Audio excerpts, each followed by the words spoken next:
Boa noite. Graças a Deus que eu vim nesse local hoje. Você está feliz? Você imagina Jesus, porque você está aqui hoje.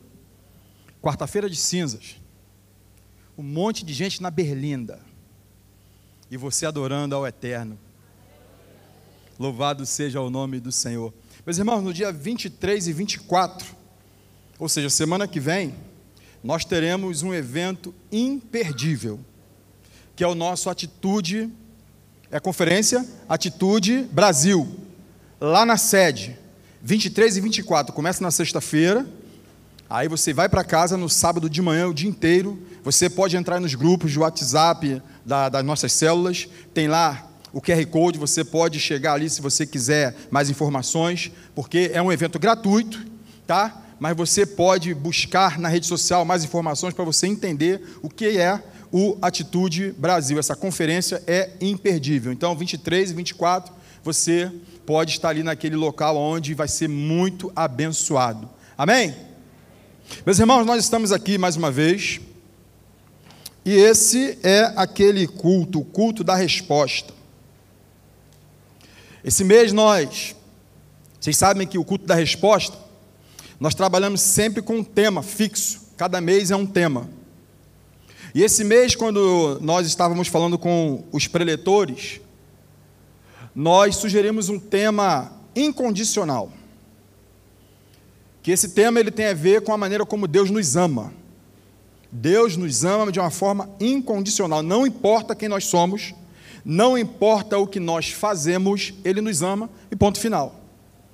Pastor, mas e o meu pecado? Não, Ele abomina o seu pecado, o meu pecado Ele abomina, por isso que Jesus morreu na cruz, para que quando Deus, lá da sua glória, olhar para nós, Ele olhe através do sangue de Jesus sobre nós, beleza? Só que é o seguinte, nós estamos falando de amor. João vai dizer que Deus é amor, tudo que Ele faz, a base é o amor. E quando a gente fala de uma relação, num plano mais terreno, e o tema é amor, a gente entende que existe uma troca. Um exemplo, eu amo Daniele, aleluia, glória a Deus, e sou amado por Daniele, louvado seja o nome do Senhor, porque a gente faz essa troca. E no plano humano, o amor não é uma condição que nós carregamos como essência, não é. Que Deus é amor, a essência, Deus é amor, nós decidimos amar, e se nós decidimos amar, e o amor é uma troca no plano humano, a gente quando entrega para alguém isso que nós decidimos que é o amor, a gente espera o quê? Reciprocidade. Eu quero ser amado por Daniele, eu quero ser amado pelas minhas filhas, eu quero ser amado pelos meus amigos, porque a gente entrega e quer receber.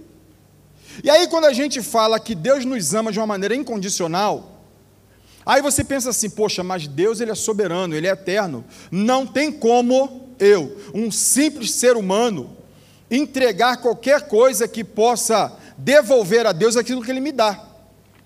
Mas eu posso dizer para você que existe uma maneira de nós retribuirmos a Deus aquilo que Ele entrega na sua essência, que é o amor. Que é isso, pastor? Tem.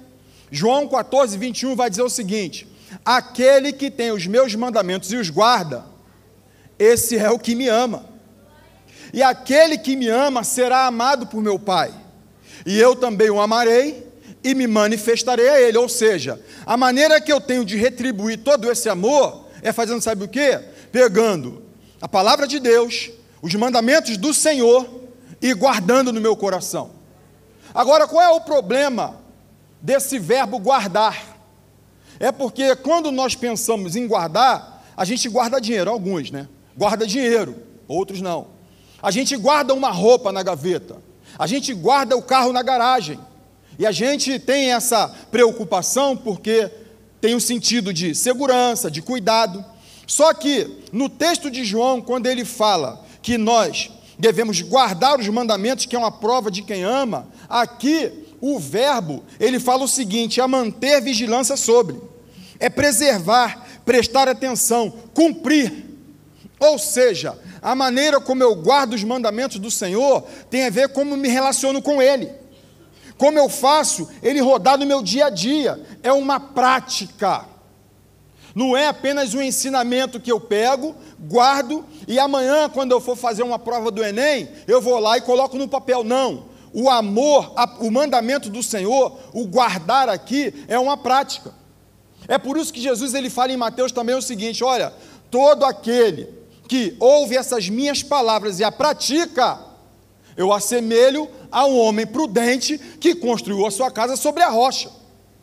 Meu irmão, explodiu bomba, o BRT veio sem freio e passou por cima, a casa não caiu. Sabe por quê? Firmada na rocha.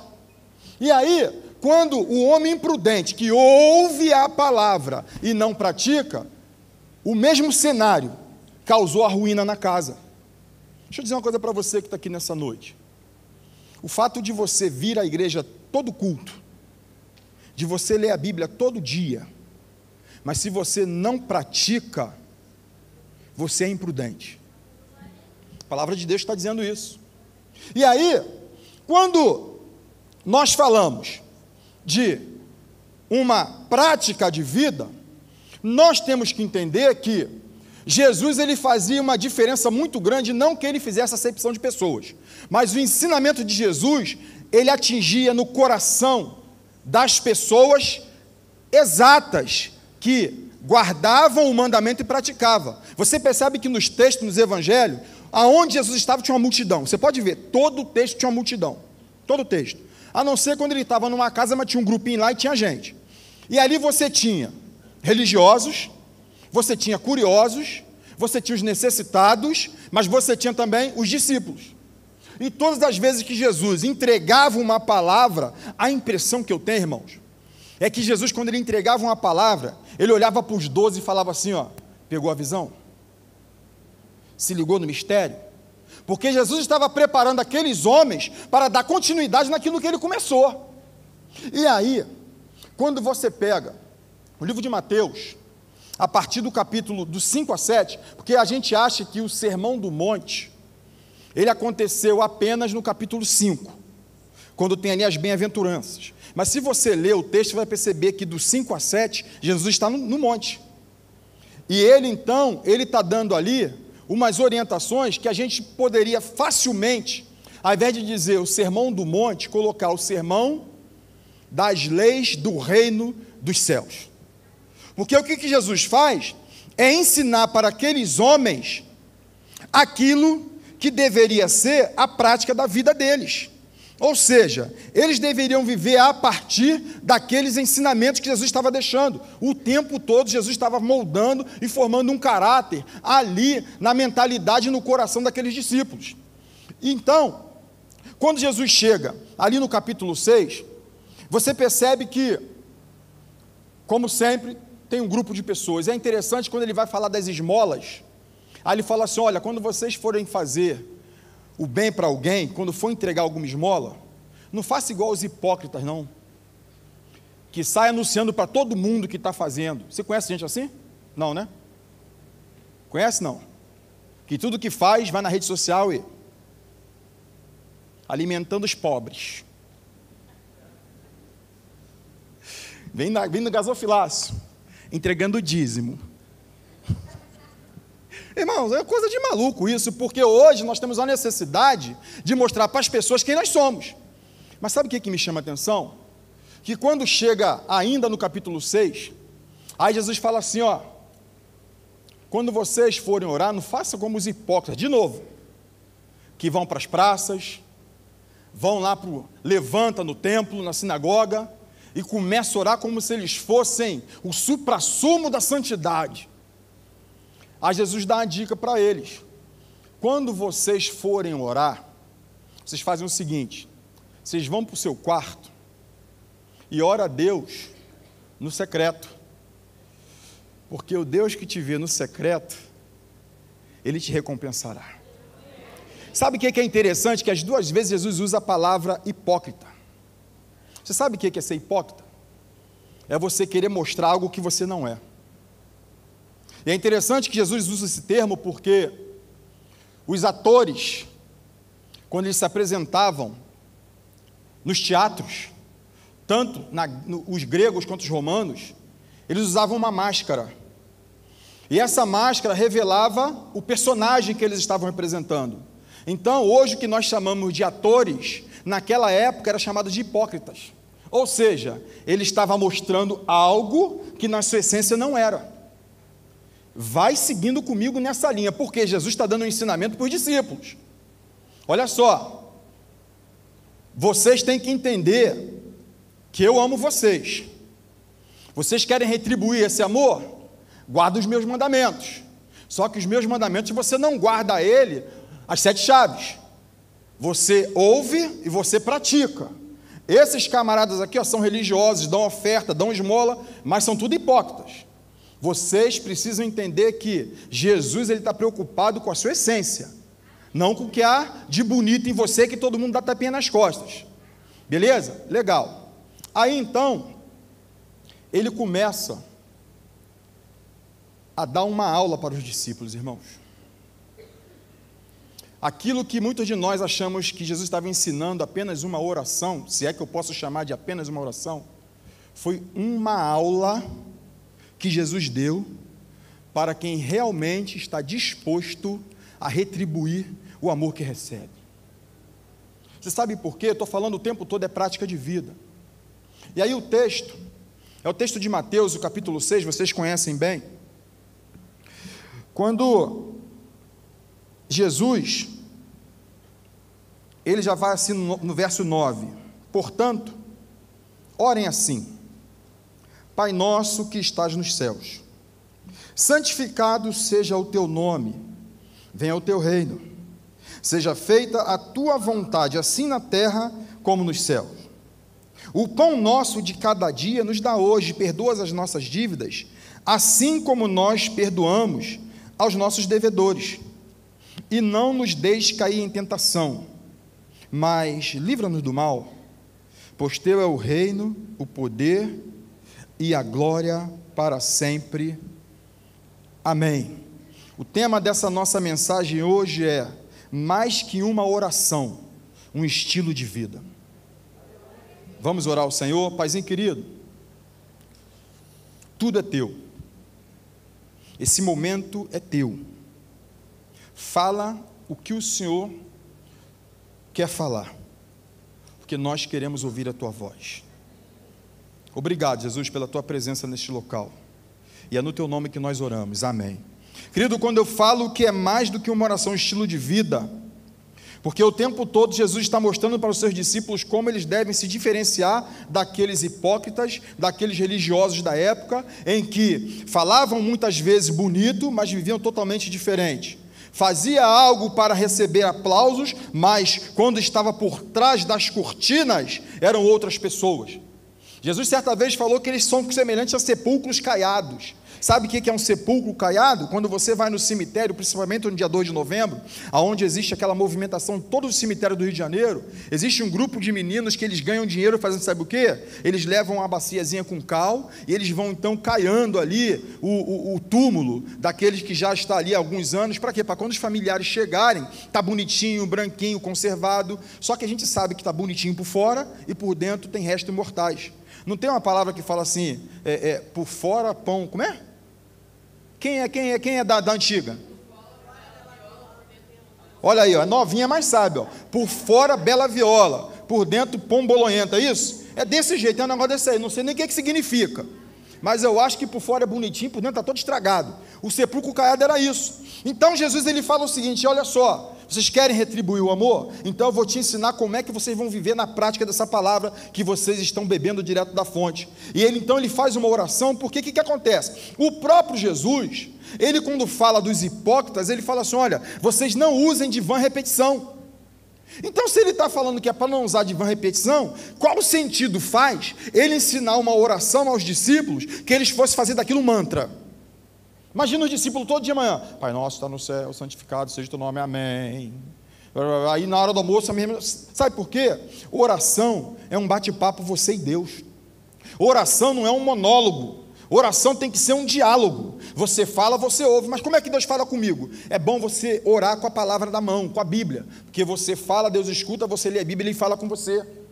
E aí ele começa assim, ó, Pai Nosso. Irmãos, aqui Jesus já chega quebrando o paradigma.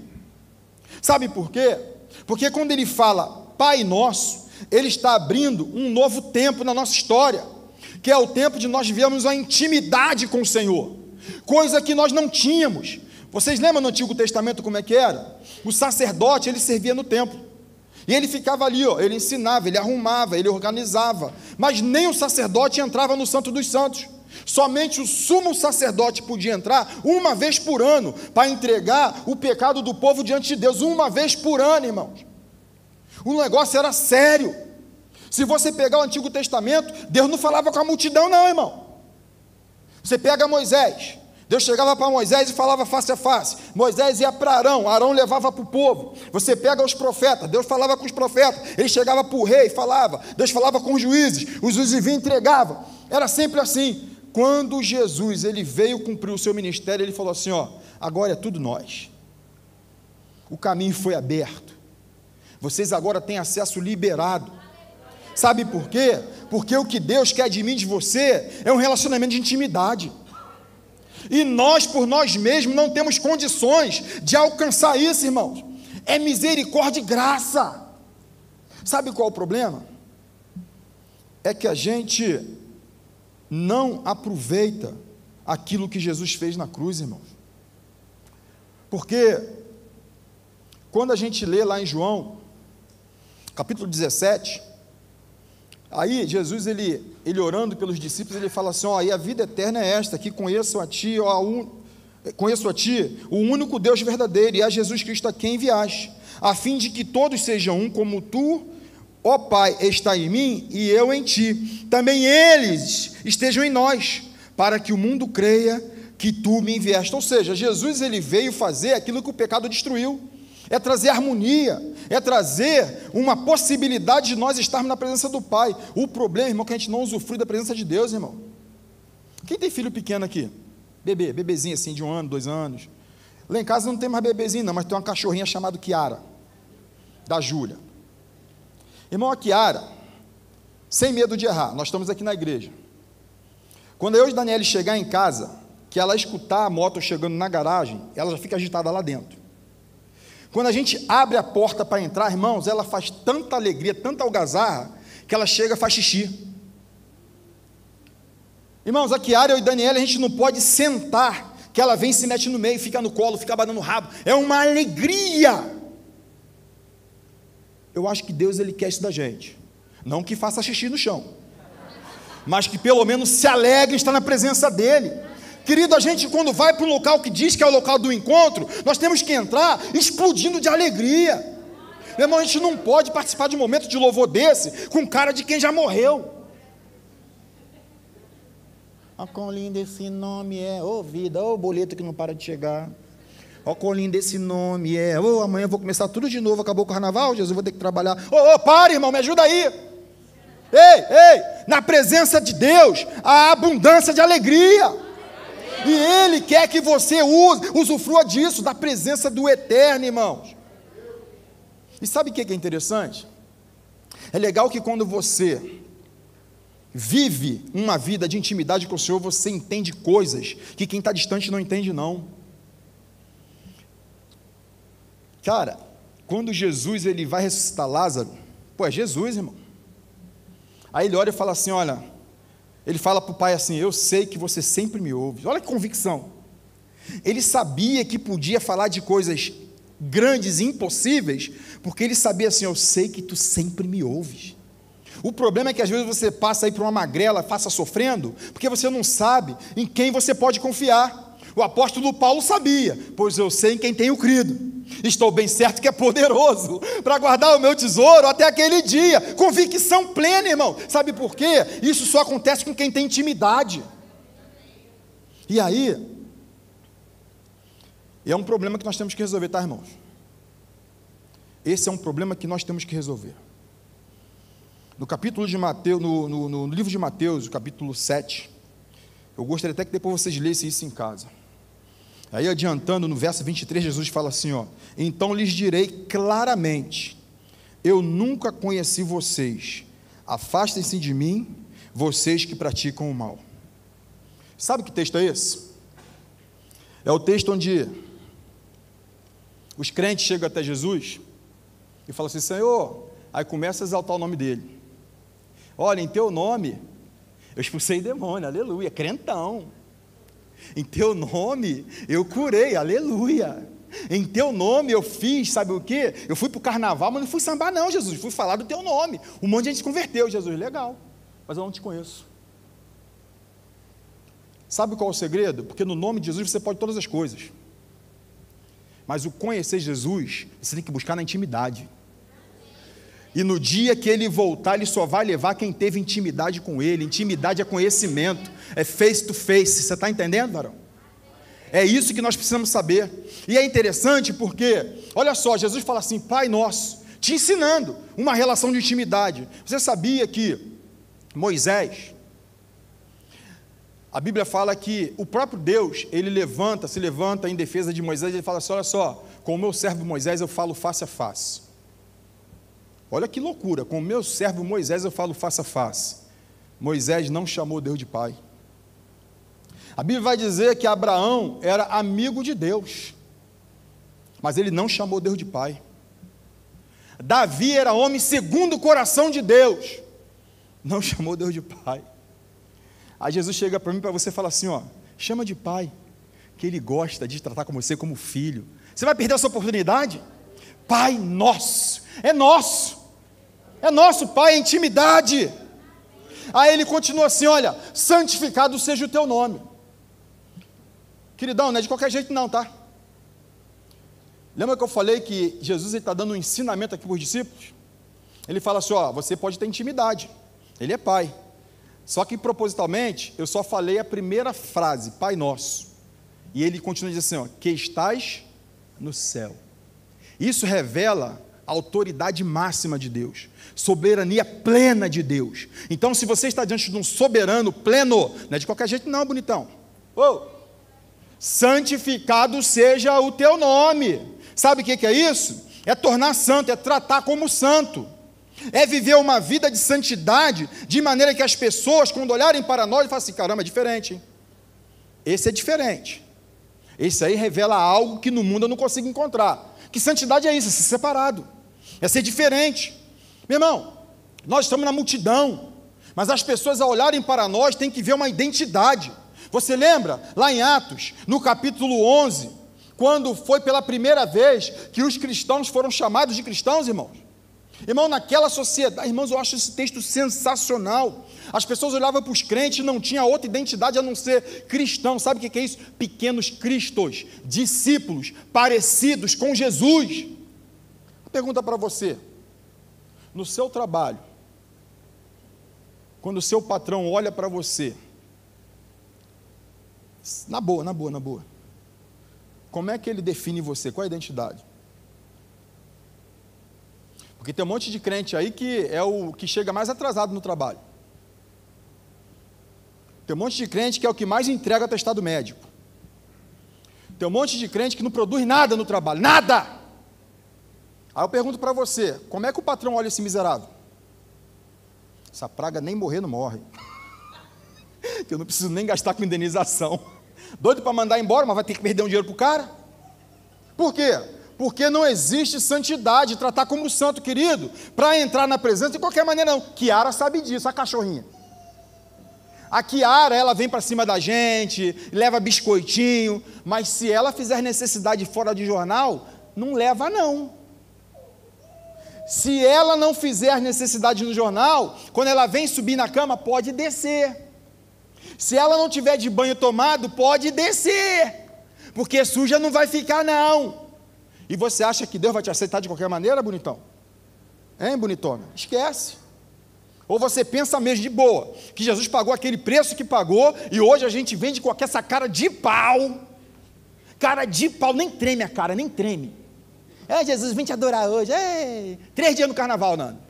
Aí quarta-feira de cinza vem aqui, Jesus, tu é bom, vou entregar uma oferta, para. Santidade, irmão. Nós precisamos fazer igual aqueles crentes lá em Atos. As pessoas olha, cristãos, porque se parece com Cristo. Santidade. 1 de Pedro, 14-16, como filhos obedientes, não vivam conforme as paixões que vocês tinham anteriormente, quando ainda estavam na ignorância. Pelo contrário, assim como é santo aquele que vos chamou, sejam santos, vocês também em tudo que fizerem, porque está escrito: sejam santos, porque eu sou santo. E aí Tiago vai além, ele fala: gente infiel, vocês não sabem que a amizade com o mundo é inimizade contra Deus? Queridão,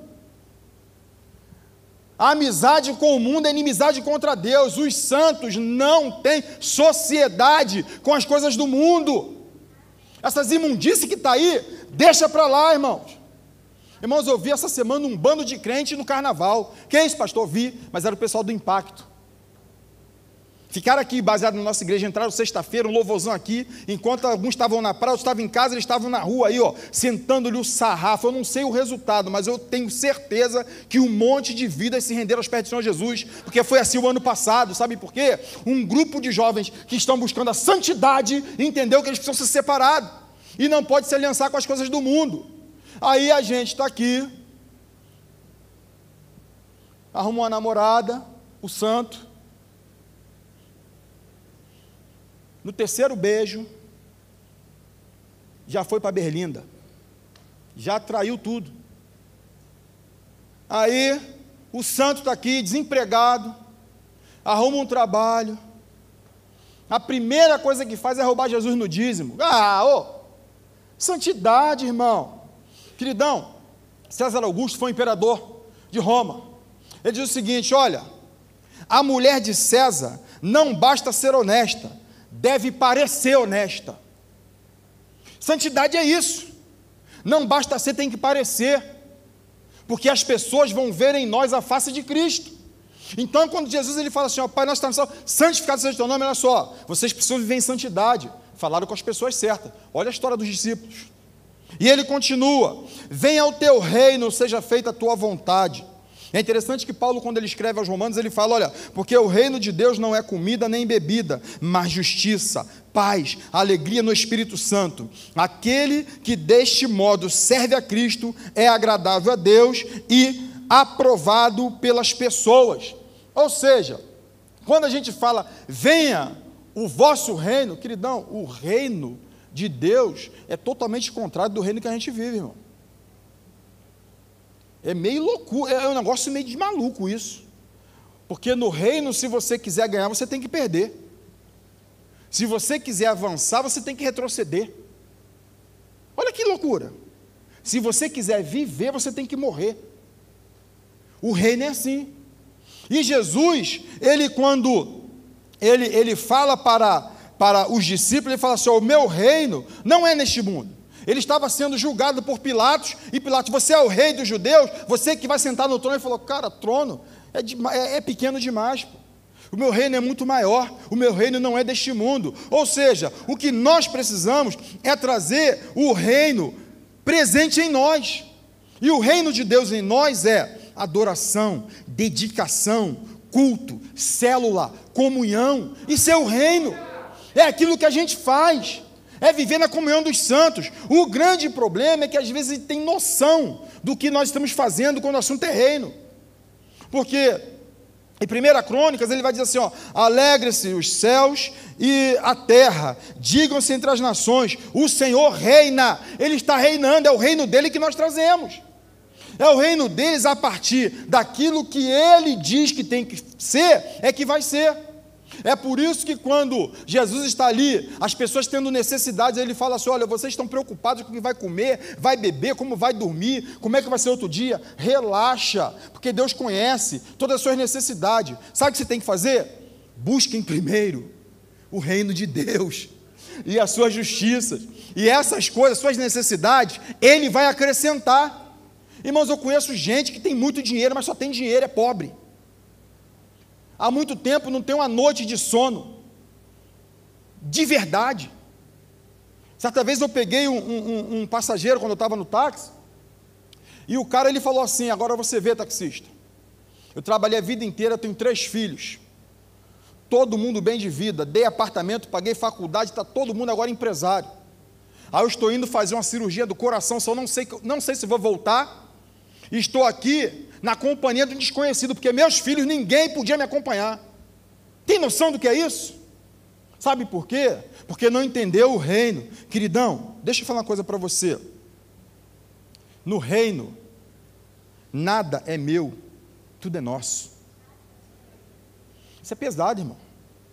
Porque você percebe que ele fala, o pão é nosso, o Pai é nosso, venha a nós o teu reino.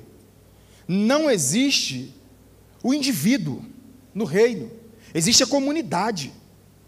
Que é isso, pastor? Sim, existe a comunidade.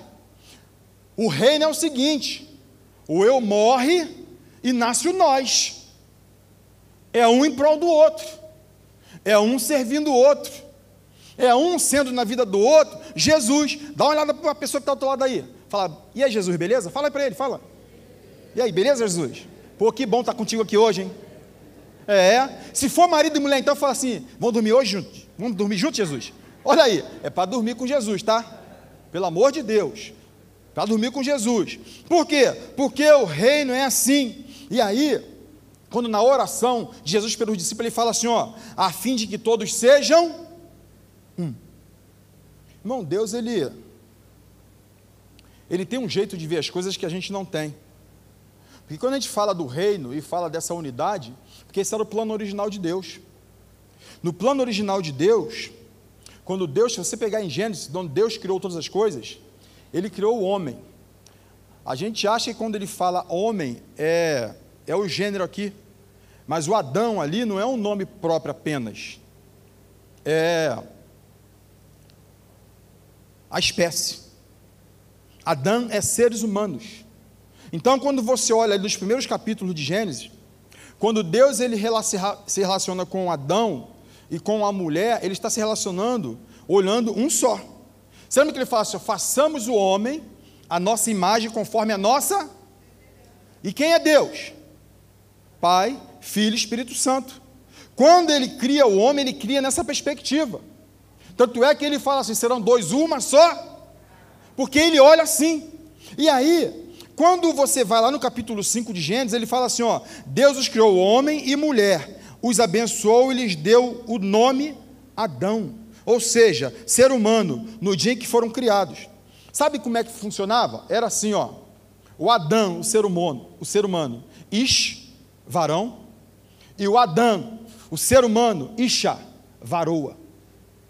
Sabe quando que houve a separação do indivíduo? No capítulo 4, depois da queda. É a primeira vez que você vai ouvir falar o nome de Eva. O pecado acabou com a comunhão, que na visão do reino é o que nós devemos viver. Então, quando ele fala, venha a nós o teu reino, ele quer que a gente entenda o seguinte, nós somos corpo, nós somos membros de um corpo. Por isso eu abro um parênteses para dizer para você, talvez aí, ó, que está sem igreja, cuidado com a mentira de Satanás, que ninguém consegue servir a Deus sozinho. Crente sozinho está mais morto do que vivo.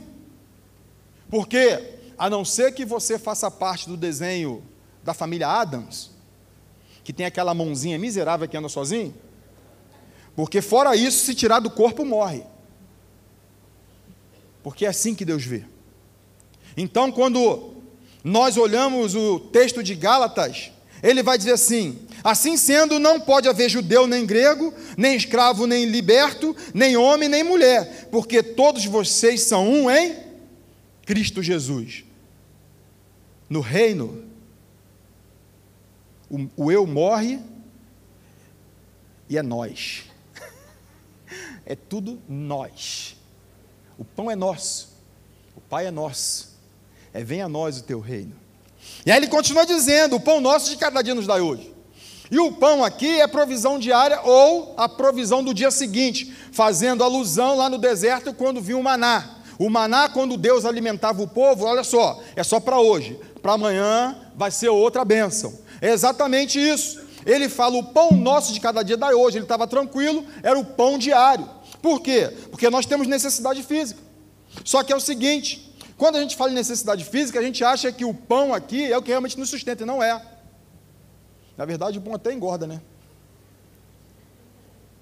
Mas, quando Jesus está falando para um grupo de religiosos, João 6, ele fala assim, olha, vocês estão me seguindo, não por causa dos sinais que vocês têm visto eu fazer, mas é porque eu matei a fome de vocês comeram o pão, comeram o peixe, beleza? Só que é o seguinte, o pai de vocês comeram do pão no deserto do Maná e morreu todo mundo, ou seja, o pão, amigo, ele tem prazo de validade. Aí ele fala assim, mas eu sou o pão da vida, eu sou o pão vivo que desceu do céu, quem comer da minha carne nunca morrerá. Ei, a vida eterna está em se alimentar de Jesus, ele é o pão da vida. E aí sabe o que é interessante? Porque, você já ouviu aquela frase que fala assim, você pergunta a pessoa assim, e aí fulano, como é que você está? Estou comendo pão que o diabo amassou, já ouviu isso? Quem já ouviu isso? E tem gente que ainda é mais ousado, ainda fala assim, fulano está comendo o pão que o diabo amassou. Se mexe na tua vida, rapaz. Deixa ele comer o pãozinho dele lá. Mas sabe o que é interessante? Que quando Jesus ele fala assim, olha, ele sobe naquele madeiro, e ele morre, ao terceiro dia ele ressuscita, ele fala para você o seguinte, ó, chega de comer o pão que o diabo amassou, agora você vai comer do pão que amassou o diabo. É o pão que alimenta para a vida eterna. É o pão eterno que desceu do céu. Você entende isso? E aí, ele fala, perdoa as nossas dívidas. Aqui é ruim, irmão. Perdoa as nossas dívidas assim como. Aí dói. Porque sabe qual é o problema do... Eu costumo dizer o seguinte, que Deus, ele faz o que Ele quer. Ele é Deus, Ele é soberano. Mas se tem uma coisa que... Você crê que Deus é fiel à sua palavra? Ele é fiel à palavra, não é? Sendo fiel como Ele é, então existe uma coisa na essência de Deus que Ele acaba se submetendo a nós. Que isso, pastor? Que maluquice é essa? É o perdão. E isso é duro, irmão. Que a gente não entende essas coisas. Porque Ele fala assim, olha, perdoa as nossas dívidas, assim como nós perdoamos aos nossos devedores. Ou seja, perdoa a minha dívida conforme eu perdoo quem me deve. Irmãos, em nome de Jesus, se você tem alguma bronca com alguém, ainda hoje, perdoe. Seja quem for, perdoe. Não estou dizendo que você vai conviver com essa pessoa, não. Porque o perdão é um mistério, irmão. Isso é algo espiritual. Uma vez eu ouvi uma definição de perdão para mim que marcou muito. Perguntaram para uma pessoa, o que é o perdão para você? Ele falou assim, perdão é dar à pessoa que me ofendeu a oportunidade de me ofender novamente. O perdão não é amnésia não, tá, irmão? Mas vou te falar, 30 anos atrás aquele miserável me deu uma volta. É bom você lembrar, para quando você perdoar, olhar para ele, com raiva, e você dá um beijo nele, meu amado, Jesus te ama, mas tem que ser com o coração, tá, irmão? Porque é igual cicatriz, irmão. Você se machuca, ele cicatriza, tá lá. Ela não fere, não dói mais, está ali, você sabe onde foi que machucou, você sabe o que te custou aquilo, mas você pode mexer que não vai doer mais. O perdão é isso. Você vai até lembrar, mas não vai te incomodar, você vai dormir tranquilo. Sabe por quê? Porque em Mateus, ainda no capítulo 6, o próprio Jesus fala assim, olha, porque se perdoarem aos outros as ofensas deles, também o Pai de vocês que está no céu perdoará vocês. Se, porém, não perdoarem aos outros as ofensas deles, também o Pai de vocês não perdoará as ofensas de vocês. Olha isso, irmão. Ele é fiel à palavra.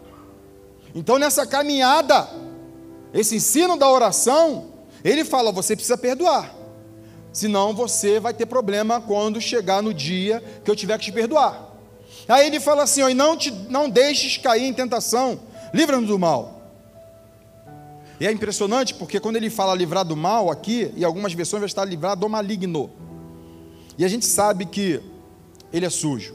Jesus, sabendo disso, ele orando pelos discípulos, ele fala assim, peço que não os tire do mundo, mas os livre do mal, do maligno. Jesus, ele pediu pelos discípulos, não apenas para aqueles discípulos, mas para nós também.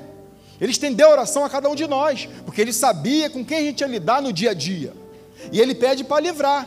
O grande problema é que às vezes a gente fica ainda onde o Satanás perturba. É verdade ou não é? A gente está lá, o camarada tem problema com drogas, beleza. Cara, o que ele vai fazer na boca de fumo? Vai evangelizar quem lá? Deixa para outro varão. O cara tem problema com bebida, vai fazer o que no bar, rapaz? Deus te tirou de lá. Você tem problema com prostituição, cara, não vai na Vila Mimosa. É simples assim. Fugir da aparência do mal. É assim que a gente vai vencer essas batalhas. Queridão, Davi, quando ele foi enfrentar Golias, irmão, Davi era desse tamaninho, Golias era um monstro. Ele falou assim, ó, tu vem com espada, com lança, com fuzil, com granada, eu vou a ti em nome do Senhor dos Exércitos. Ele sabia que sozinho ele não podia vencer aquele monstro. E nem você. Você precisa combater as suas guerras, sabendo que Jesus pode te dar a vitória. E aí, o salmista vai dizer que o anjo do Senhor acampa-se ao redor daqueles que o temem e os guardam. Sabe o que é isso, irmãos? Olha aqui, ó. Aqui está você. O anjo está aqui, ó, te guardando, irmão. Mas ele fala que é para o que teme. Por quê? Porque Pedro vai dizer que o diabo anda ao nosso derredor. Os anjos estão ao redor, o diabo está ao derredor. Meu irmão, se der brecha, ele vai te pegar. E ó, a Bíblia fala que ele anda como um leão, bramando, buscando a quem possa tragar. Você acha que o Satanás é aquele leãozinho do circo? Banguelo? 120 anos, que não aguenta nem levantar da jaula, que só come preá e pombo? Esquece, amigo. O Satanás aquele é furioso. Se ele te pegar, ele te arrebenta. Por isso que nós precisamos pedir a proteção dele. E aí, como é que a gente faz isso? Tiago dá a pedra. Ele fala assim, olha, portanto, sujeitem-se a Deus, mas resistam ao diabo, porque ele vai fugir de você. Sabe como é que você se sujeita a Deus? TSD. Como é que está teu TSD? Tempo a sós com Deus. Como é que está a sua leitura, a sua oração? Como é que está o seu culto? Como é que está a sua entrega para o Senhor? É isso que vai fazer com que Satanás fuja de você. Ele não vai resistir, sabe por quê? Maior o que está em nós do que o que está no mundo. É o Espírito Santo que habita em nós, irmãos. Ei, é o Espírito Santo que habita em nós. E ele conclui dizendo, porque teu é o reino. Tudo é dele, irmão. Tudo é dele. O poder, ele é poderoso para fazer infinitamente mais daquilo que nós pedimos ou pensamos. E a glória para sempre. Aleluia. Ei, o que Jesus estava nos ensinando é, olha só, eu vou te dar aqui uma dica que você não pode desprezar. Se você fizer dessa oração o seu estilo de vida, você vai estar vivendo exatamente do jeito que o Senhor quer que você viva.